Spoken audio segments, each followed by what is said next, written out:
Darkcast Network, the light shines brightest on our indie podcasts. Hey there, it's Audrey, producer at Spike and Crown Studios. Now's your chance to support a 3D animated horror film and get some awesome rewards in return. Check out spikeandcrown.com and visit our Kickstarter to make a pledge. You'll get our cutest dog, Sancho, the heroic basset hound, in full plush form. He's super cuddly, has a magnet nose, and comes with a real pet collar. Best of all, you can get producer credit, limited edition trading pins, digital collectibles, and much, much more. Check us out at spikeandcrown.com. That's SPIKEANDCROWN. There's a link at the top so you can visit our Kickstarter page, watch the trailer, claim these amazing rewards, and become a horror film producer. Isn't that cool? Once again, it's spikeandcrown.com, and we're live on Kickstarter.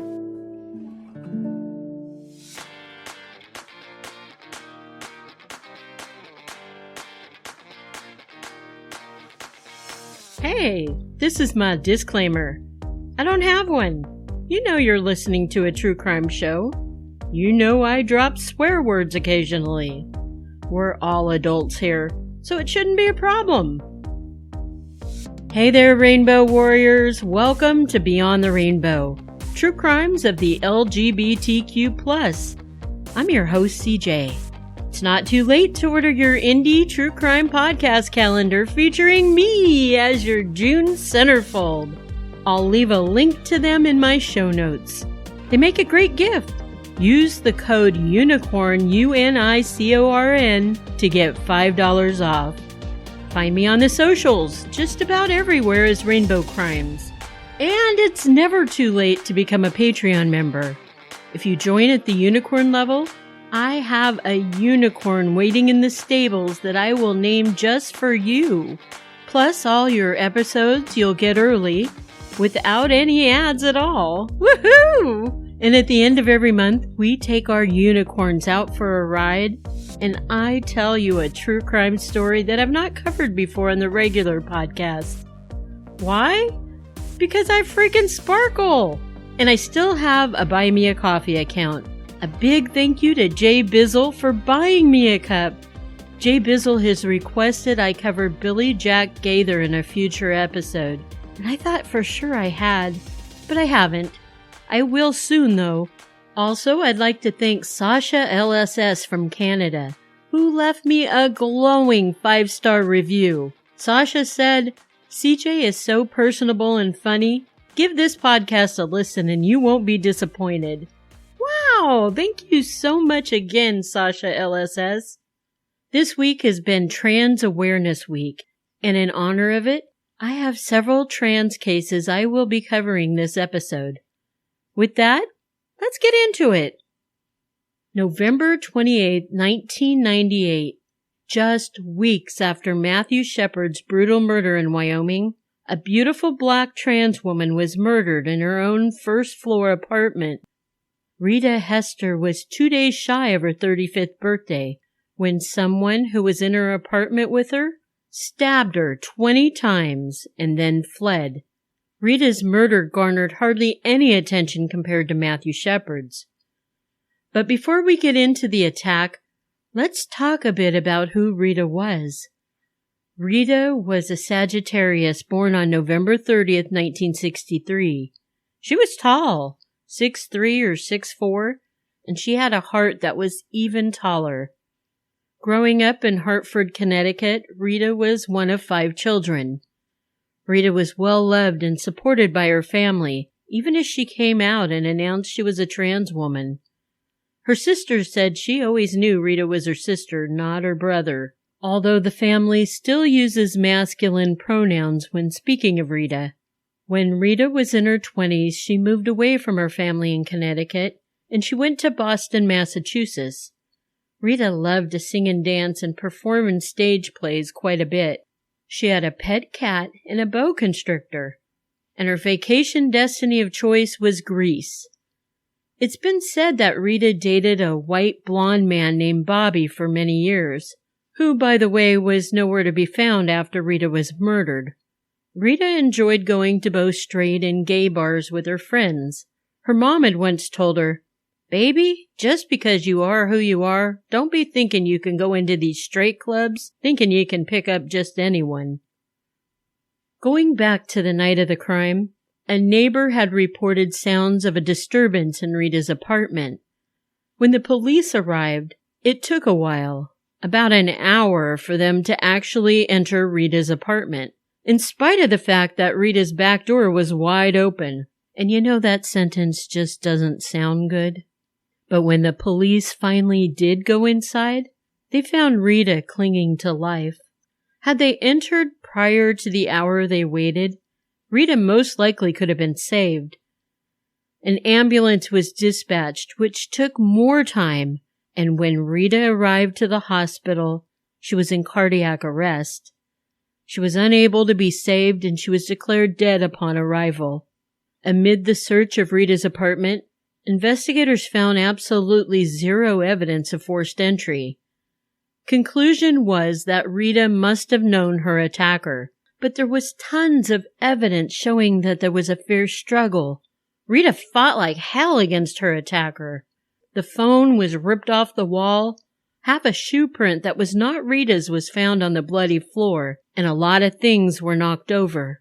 It's very possible more than one person was Rita's attacker. And I say this because Rita was a sturdy build, and her height at 6'3", 6'4", I think it would have had to been a person her size or two people that attacked her.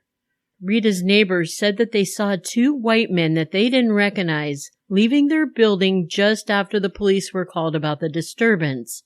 Could these two unidentified white men have been her killer? Was one of the men Bobby, Rita's boyfriend, who wasn't around after her murder? I have questions. I have questions that unfortunately cannot be answered, and I'm sure you have them too. This case is cold, and it sucks because the police claim that it's not cold, but nothing new has cropped up in the case. I'd like to know if fingerprints and blood other than Rita's was found. After all, she was stabbed 20 times. The perpetrators should have possibly cut themselves during the knife attack, unless, of course, they were wearing gloves. And were Rita's fingernails tested for skin that she might have collected by scratching at the killer or killers? I just feel so much more could have and should have been done in this case. Rita's murder is what launched Trans Day of Remembrance every November. It's the day that we remember our trans family lost due to anti-trans violence. In 1999, a trans woman named Gwendolyn Ann Smith put together Trans Day of Remembrance in honor of Rita, and now it's to honor all trans people who have been murdered. Rest in power, Rita. Trans Day of Remembrance is now not just nationally here in the United States. It's gone international. I have several true crime quickies this episode, and they're all of trans people who lost their lives too soon. So far, 2021 has been the deadliest year on record for trans people being murdered. A whopping 375 trans folk around the world, and 57 of those in the United States alone, have been murdered. A woman was driving down Puerto Rico Highway 181 late at night on January 9th, 2021. She was about 15 miles outside the capital, San Juan. The driver suddenly felt bump bump. Odd, she didn't see anything in the road, but it appeared she had run over something. She pulled over to see what it was and assess any damage that might have happened to her car. Upon getting out of her vehicle, she found a dead man in the road. He was wearing a black coat and black sweatpants. She called the police. Police confirmed that she didn't kill the man. The man was a victim of homicide. But the police also insisted that the man was not a man, but actually a woman. And that's how the victim was identified and misgendered on the first police report. The man turned out to be 21-year-old Samuel Edmund Damien Valentin. Samuel had been shot 3 times and his body left out on the highway. His family and friends confirmed Samuel to be a trans man. The lieutenant in the investigation at least had the decency to listen to Samuel's mom about Samuel's preferred gender identification and his name. You know, it's not often that police will be respectful enough to do such. And as good as that was, it still doesn't minimize the large amount of violence against members of the LGBTQ in Puerto Rico. No arrests or even suspects have been detained in the murder of Samuel. Police say it's still an active case, but it's been nearly 2 years. I highly doubt it's very active. Rest in power, Samuel. On May 19th of this year, police gunned down a 47-year-old Asian American trans woman. Police were called to do a wellness check on Maddie Hoffman in Malvern, Pennsylvania. The caller said it seemed Maddie was having some kind of mental crisis. When the police showed up, Maddie exited her house carrying a handgun and a cell phone. She wasn't aiming the gun at anyone, she was just holding it. And at some point, she even just dropped the gun on the ground, and she was holding only her cell phone. At that point, why the police didn't choose to tackle her and subdue her then, we will never know. Instead, they waited for her to pick her gun up from the ground and go back inside her house. And then the police followed her inside. And this is where they said she aimed her gun at them, and the officers struggled with her over the firearm, and then shot her 3 times, killing her. The killing of Maddie was called justified, and those police officers were not reprimanded, nor will they face any legal repercussions for murdering Maddie. Now I gotta say, this really bothers me on several accounts. First, police need to be trained on how to deal with people who are having mental issues and psychotic breaks. They should always be bringing weapons that are non-fatal to calls like this. Guns with rubber bullets or those beanbag rounds that stun the person but doesn't kill them. Even tase them or use pepper spray. A police psychologist should always accompany uniformed officers to calls where someone is reported possibly having mental health issues.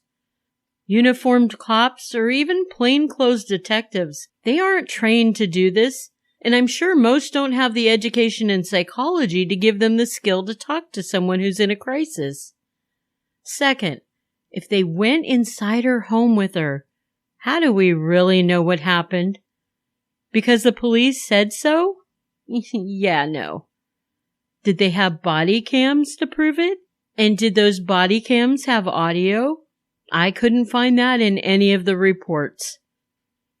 Maddie was born in Korea on March 20th, 1975, and from her photo, she appeared to be slight in build.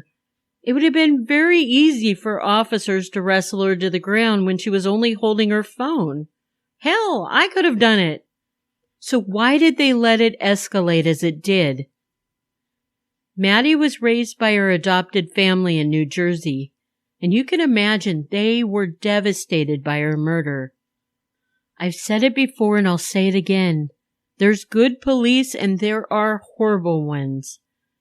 Training, aside from their basic boot camp crap, it needs to continue throughout their careers, as do audits and evaluations of entire precincts. And for shit's sakes, if they're not qualified to talk to someone who's having a mental health crisis, they should not be alone. All police forces need to have psychologists on staff to accompany the officers on calls such as this. Rest in power, Maddie. My son was a beautiful woman, said the mother of Islan Nettles. Islan Nettles was a 21-year-old black trans woman who was savagely attacked on the streets of Harlem by a 20-year-old guy named Paris Wilson. And this guy was Islan's Facebook friend.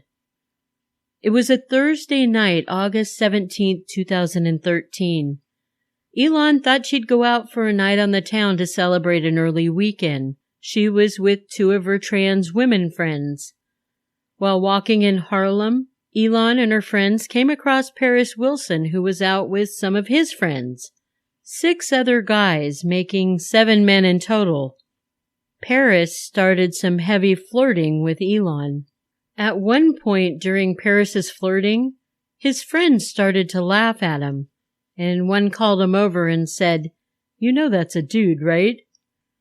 Paris was stunned and very embarrassed, and that embarrassment led to some rage. He went over to Islan, and he started to beat the shit out of her, delivering blow after blow. Islan's head was bashed into the sidewalk. Her friends were also attacked by the 7 men. All 3 women were injured. Islan had an eye swollen shut and blood dripping down her face as she was found unconscious on the street. An ambulance hurried her to the hospital where she would sit in a coma for 5 days before dying. Islan's friends, they would survive. Initially, Paris Wilson was arrested, but then he was released. 2 years later, another man, James Dixon, a friend of Paris's who was in the group with Paris that night, he was arrested for Islan's murder.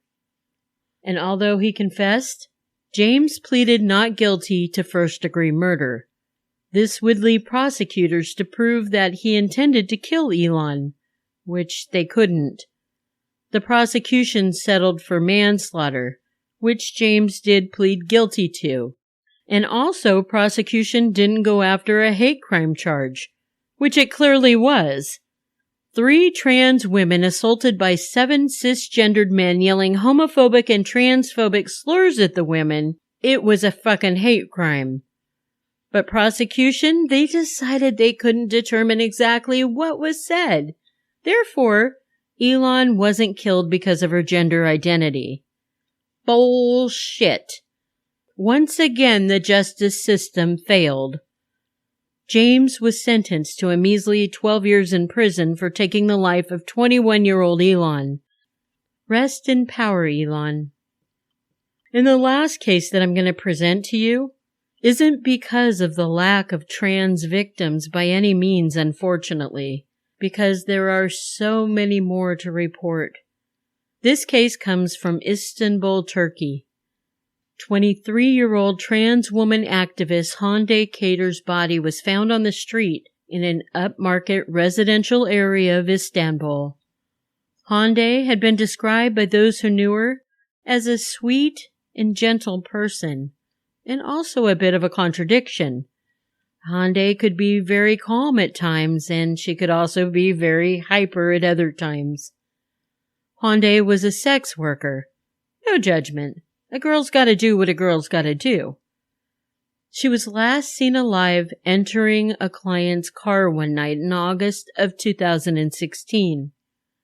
When she hadn't returned home, her roommate got worried, and he contacted the police, hospitals, and he finally went to a morgue. He was very relieved when he couldn't find Hande in the morgue. As he was about to leave, the coroner said that a burnt body had just come in, and then the coroner asked the roommate if there were any identifying features he could give him. The roommate listed a few, and that's when the coroner put his hand on the roommate's back, and he gave him his condolences. Hande had been raped, beaten, mutilated, burnt, and murdered. While the LGBTQ+ community in Turkey were up in arms and held many protests over Hande's murder, no one has been arrested for it. Rest in power, Hande. Love you, Rainbow Warriors, and remember, it's not a crime to be trans or to live your truth, unless you're a murderer.